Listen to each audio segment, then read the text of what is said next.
특수요원의 활약을 그린 스파이 영화는 언제 봐도 흥미진진합니다. 영어 스파이를 중국을 비롯한 한문권에서는 첩자나 간자 등으로 부르고 이들을 은밀히 국가가 운용해왔으며 우리나라 또한 이들의 활약상이 삼국 사기 등의 역사서에 기록되어 있습니다. 삼국유사에 따르면 신라 제18대 실성마립가는 왕위를 지키기 위해 자신과 경쟁 관계에 있는 눌지를 견제하고자 눌지의 두 동생 중 하나인 복구를 고구려해 다른 하나인 미해를 외국의 인질로 보냈습니다. 그러나 실성을 죽이고 눌지가 제19대 마립간으로 즉위하자 그는 두 동생을 구출하기 위해 모집책을 전국에 풀어 충성스럽고 지략이 뛰어난 박재상을 첩자로 불러들였습니다. 먼저 박재상은 고구려로 잠입하여 뛰어난 화술로 장수왕의 신임을 얻었고 기회를 노려 복호와 함께 탈출하게 됩니다. 고구려 추격병들에게 쫓기며 강원도 고성항에 이르렀을 때 추격병들의 화살 공격을 받게 됩니다. 그런데 이상하게도 추격병들이 쏜 화살에는 화살촉이 없었습니다. 이는 장수왕이 이미 박재상의 정체를 눈치챘으나 동생을 구하려는 눌지왕의 체면을 존중하여 위협만 가하고 산채로 돌려보내 자신의 담대함을 보여준 것이었습니다. 복호를 무사히 신라로 데려온 박재상은 다시 미해의 구출 계획을 짜게 됩니다. 이때 신라와 왜국은 수년간의 전쟁은 끝났지만 여전한 적대 관계로 왜국의 상황은 고구려보다 훨씬 더 위험하고 복잡했습니다. 이에 박재상은 눌지왕에게 관계를 요청하여 자신이 신라를 배신하고 외로 도주했다는 소문을 퍼뜨리게 했습니다.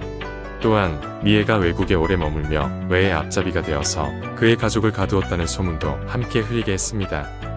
드디어 눌지의 지시를 받은 박재상은 정보가 외부로 알려질 것을 우려하여 집에도 들리지 않은 채 거제 율포 해변에서 죽음을 각오하며 외국으로 떠납니다. 그가 떠난다는 소식을 뒤늦게 안 그의 아내가 말을 타고 율포까지 달려왔지만 이미 배에 올라 손을 흔들고 떠나가는 생애의 마지막이 될지 모르는 남편 모습을 바라보며 그녀는 해변가에서 울부짖을 수밖에 없었습니다. 외에 도착한 박재상은 자신이 신라를 배신하고 귀화하러 왔다 속이며 야마토 왕조의 외왕에 접근합니다. 당연히 외왕은 박재상을 의심해 그가 신임하는 백제 출신의 첩자에게 그의 진위를 조사하게 했습니다. 하지만 이자는 박재상에 포섭된 이중 첩자였고 외왕이 신라로 보낸 다른 첩자마저 저작거리에 퍼진 거짓 소문에 속아서 돌아갔습니다. 결국 의심하는 외왕은 두 첩자의 일치된 보고를 받고 박재상을 신임하며 그와 미해를 신라 침공선단의 선봉으로 세우게 됩니다. 박재상은 미해와 함께 왜군을 이끌고 신라로 향하다가 대마도에 이르자 전열을 정비하자며 시간을 끌었습니다. 그 사이에 뱃사공에게 뇌물을 주어 미해를 신라로 먼저 탈출시켰고 미해의 도주를 감추기 위해 풀로 만든 인형을 대신 남겨두었습니다. 미해는 신라에 도착해 왜의 침공을 알렸고 분노한 외왕은 박재상을 붙잡아 혹독한 고문을 가했습니다. 삼국유사에 따르면 외왕은 박재상에게 왜국의 신하가 되겠다면 상을 내리겠지만 신라의 신하로 남는다면 처참히 죽을 것이라 협박했습니다. 하지만 박재상은 차라리 신라의 개돼지가 될지언정 왜국의 신하가 될 수 없다고 단호히 거절했습니다. 결국 그는 화형에 처해졌고 그 순간 대마도의 하늘에는 붉은 구름이 떠올랐다고 전해집니다. 한편 박재상의 아내는 매일 경주의 치술령 바위에 올라 대마도를 바라보며 오지 않는 남편을 기다리며 눈물로 나날을 보냈습니다. 그러던 중 대마도에서 떠오르는 붉은 구름을 보고 남편의 죽음을 직감한 그녀는 절벽 아래로 몸을 던졌습니다. 이 전설이 바로 오늘날 우리가 알고 있는 망부석의 이야기입니다.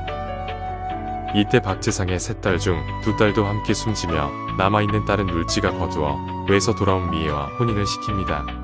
후에 이 딸이 낳은 박재상의 외손자가 신라왕에 오르게 됩니다. 현재 망부석이 있는 치술령 정상에는 박재상의 부인을 위한 신모사라는 절의 흔적이 남아있으며 이곳에서 그녀의 눈물이 비가 되어 내리기를 기원하는 기호제가 열렸다고 전해집니다. 이제 돌아오지 않는 신라 첩자 박재상의 이야기를 마치며 다음에는 신라 박재상을 살려보낸 고구려 장수왕이 승려를 첩자로 이용하여 백제계로왕을 죽음에 이르게 한 새로운 첩자 이야기를 준비하려 합니다.